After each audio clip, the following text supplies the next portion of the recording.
Hey guys, my name is Carl Clark, and this tutorial will be sharing with you some of the most incredible things that you could do with Google applications to enhance your productivity and ability to collaborate with others. So in order to do that, first of all, make sure you're logged into your Google account. You can access your Google applications using this waffle, or you could go to www.drive.google.com. Once you get to your Google Drive, you can access any of your Google Suite applications here in the new menu. I'm going to use a Google Doc here for an example. Now, if you are used to traditional documents where you save this file and email the file and you go back and forth, or you put it on USB drives or any of those sort of things, if you're familiar with that, what I'm about to share with you has pretty much revolutionized that whole process. So being able to share these documents and collaborate with others will absolutely enhance your productivity. And it is a little weird at first. When I first started using it, it was just odd. But once you get savvy and familiar with it, and it is not that difficult, you will rely on it, I believe.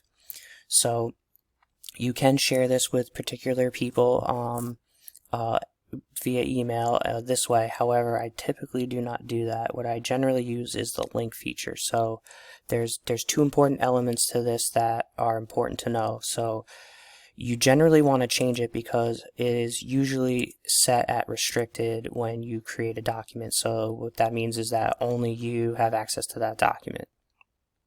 Generally, I'm creating documents that are for my students or other teachers to work with me on. So I typically share it with anyone with the link. I can only specifically share it with people in my organization, but because a lot of documents I create, not only am I sharing it with people in my organization, I'm also possibly sharing it with people beyond that. So I generally use anyone with the link. Now, the other important element to sharing and collaborating with these documents is this feature here. Am I going to allow people with this link to view the document only? Am I going to be able to allow them to edit the document? And that depends on the function of the document. You could also allow people to comment on it. I use that rarely, but there are times where I want my colleagues to just maybe give me feedback. Generally, I'm using the viewer or editor, whether it's for other teachers or students. Now, this particular document here, I only wanted my students to view it, or parents. So what I did was I made it with anybody with the link, so parents would be able to see it. I did not set it at only Horry County schools, because then parents wouldn't have access to it. They would have to request it.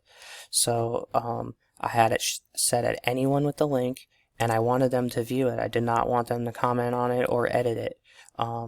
You're certainly welcome to have them comment on it, but in this case, I would not recommend allowing students to be able to edit it. But there are documents where you would want students to edit in it, depending on what you're trying to accomplish. So when you create a document using Google applications, whether it's Docs or Slides or Sheets or Google Form, you use this share feature at the top. And depending on what you want to accomplish, you're going to change how you use this link. So whether you want it to be anyone or people within your organization, or whether you want them to just view it or edit it, you copy this link and then you send that in an email, or you put that link into your learning management system such as Google Classroom, or even make this a hyperlink inside of a website. You just simply paste this link in there and people click on it and it takes them right to this document, and they can either work right alongside you as you work, or they can view the document, which are both really helpful. The same story is for Google Slides. You just hit share and it's essentially the same process. In this case, I wanted anybody to be able to view these lesson plans, and you could probably assume that I only wanted them to view it. I did not want people to be able to edit this.